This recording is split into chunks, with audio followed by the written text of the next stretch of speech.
Jumpa lagi dengan saya Robi Sofwan Amin. Kali ini saya langsung melihat dan mengikuti proses pembuatan tepung sagu aren di salah satu pembuatan tepung di Desa Kecepit, Kecamatan Punggelan, Banjarnegara, Jawa Tengah.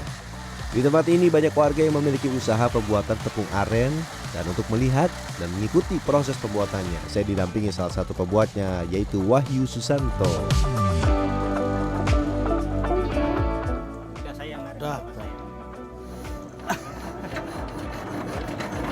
Sehari menjadi dapat ayu.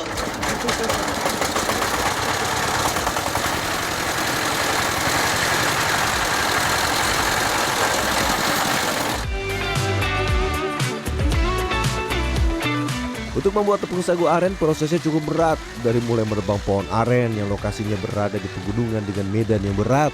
Proses membawa ke tempat pengolahan juga membutuhkan tenaga yang ekstra.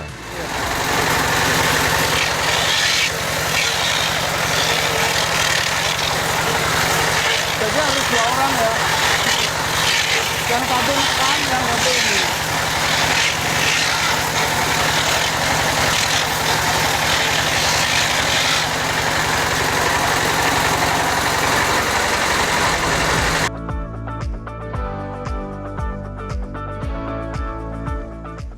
Setelah selesai diparut menjadi serbuk, tahap selanjutnya adalah menyaring serbuk pohon aren. Tujuannya agar antara serat dari pohon aren dengan kandungan tepungnya terpisah. Agar hasilnya maksimal, proses penyaringan menggunakan kain harus bertahap, tidak dapat langsung dengan jumlah banyak. Proses penyaringan ini masih dilakukan secara manual sehingga membutuhkan waktu yang lama. Kandungan getah pada pohon aren bisa menimbulkan rasa gatal-gatal pada tangan. Untuk menghindari hal ini, proses penyaringan dilakukan setelah serbuk parutan dibiarkan cukup lama, agar kandungan getah yang menimbulkan gatal bisa hilang. Wah, ini ternyata ini tepung mahal ya. Untuk bisa diolah jadi tepung seperti ini, pohon aren itu harus berumur paling nggak 15 sampai 20 tahun. Baru ditebang, kemudian diserut itu sampai akhirnya nanti jadi tepung seperti ini.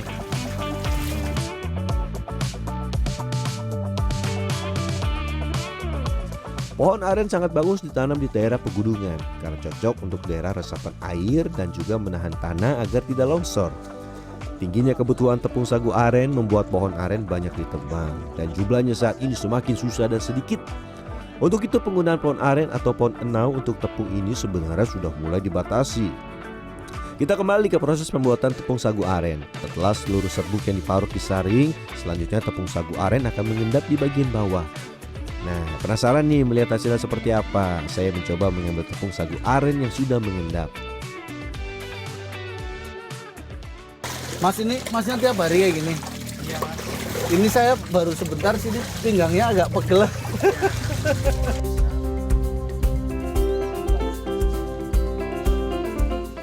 Agar menjadi tepung kering, endapan pohon aren yang sudah disaring selanjutnya dijemur seperti ini.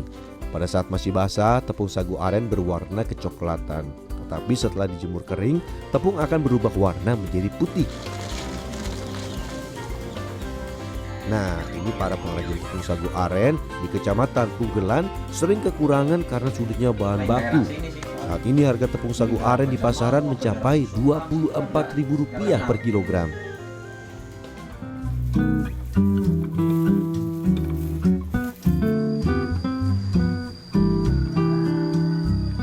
Saya akan melihat dan mengikuti proses pembuatan dawet ayu Banjarnegara di tempat Mujamil, salah satu perajin dawet ayu yang sekaligus sebagai ketua paguyuban pedagang dawet ayu.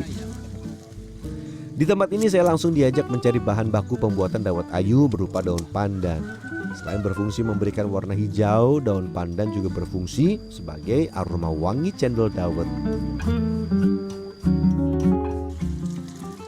Setelah dicuci bersih, daun pandannya kemudian untuk memudahkan nanti pada saat proses blender ya, mesinnya tidak panas. Jadi ditumbuk dulu ya Pak ya. Blendernya nggak kelamaan. Blendernya nggak kelamaan kalau udah ditumbuk. Jadi setelah dicuci kita akan tumbuk dulu.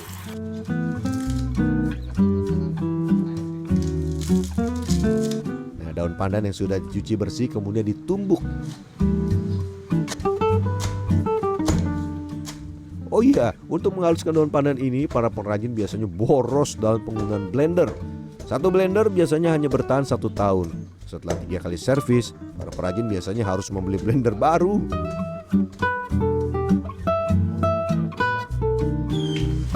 Selanjutnya, siapkan tepung sagu aren agar menghasilkan dawet ayu yang bagus. 1 kg tepung sagu aren dicampur dengan 2 kg tepung beras. Tepung sagu aren ini menjadi ciri khas dawet ayu Banjarnegara karena berfungsi untuk kekenyalan pada cendol dawet. Jangan lupa tambahkan garam secukupnya dan aduk dengan air putih hingga merata menjadi adonan.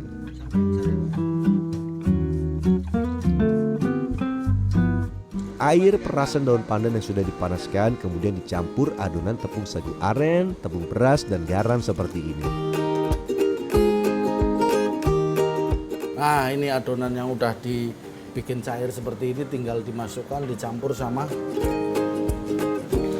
daun pandan yang tadi sudah.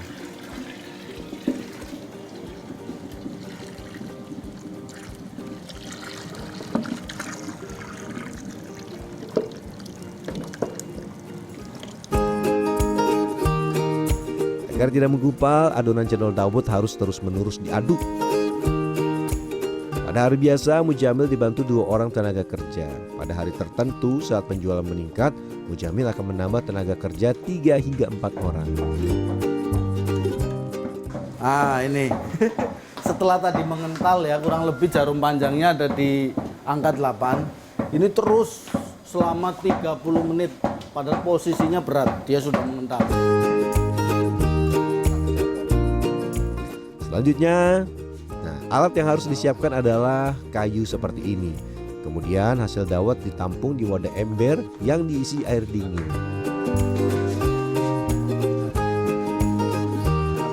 Oh, ini itunya ya Pak ya? Cetakannya. Cetakannya. Oh, cetakannya nih. Ini pasang di sini. Ya. Ini tanpa ini juga bisa, tapi takut jatuh.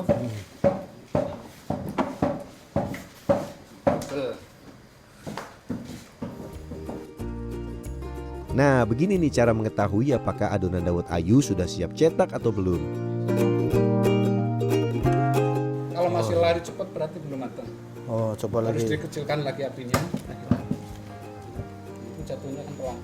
Enggak trot, enggak harus kayak hujan enggak kan? Oh iya. Nah, itu nanti hasilnya juga bagus, insyaallah. Pada saat proses pencetakan yang harus diperhatikan adalah kondisi air dalam ember. Jika sudah mulai menghangat, maka harus dipindahkan ke tempat yang baru yang masih dingin. Ini agar dawet yang sudah dicetak cepat dingin dan tidak menyatu menjadi butiran-butiran cendol dawet.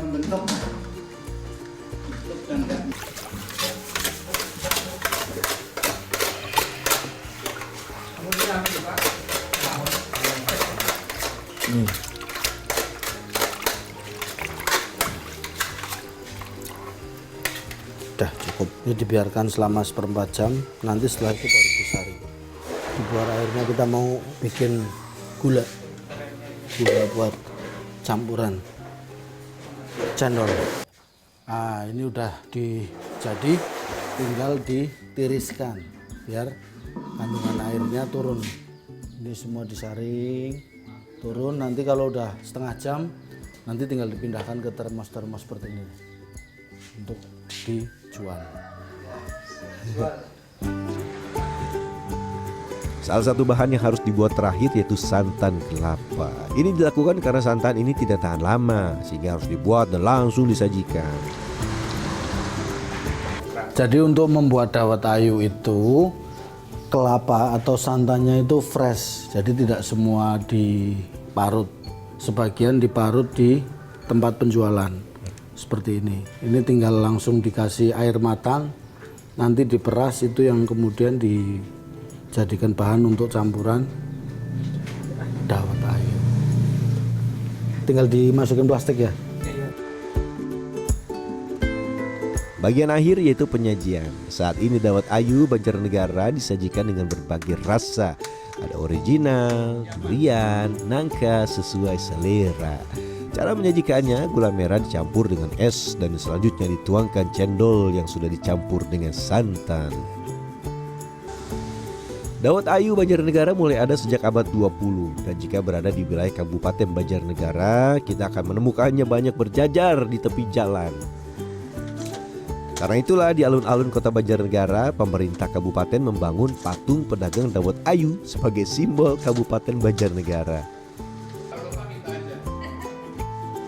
Saat ini harga dawet ayu bervariasi. Untuk pedagang biasanya dijual di 6.000 per gelas. Tapi bagi para pedagang dawet ayu yang sudah dikenal dan punya pelanggan loyal, dawet ayu bisa dijual hingga Rp10.000 per gelas.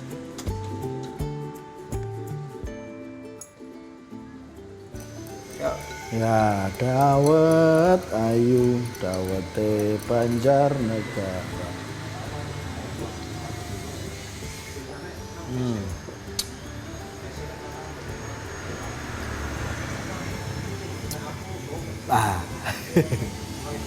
Kalau di penjual dawet itu ada simbolnya Semar dan Gareng.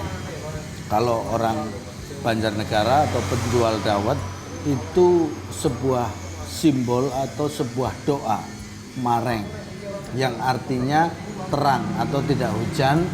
Dengan begitu mereka berjualan dawet kalau di musim kemarau atau tidak hujan laku.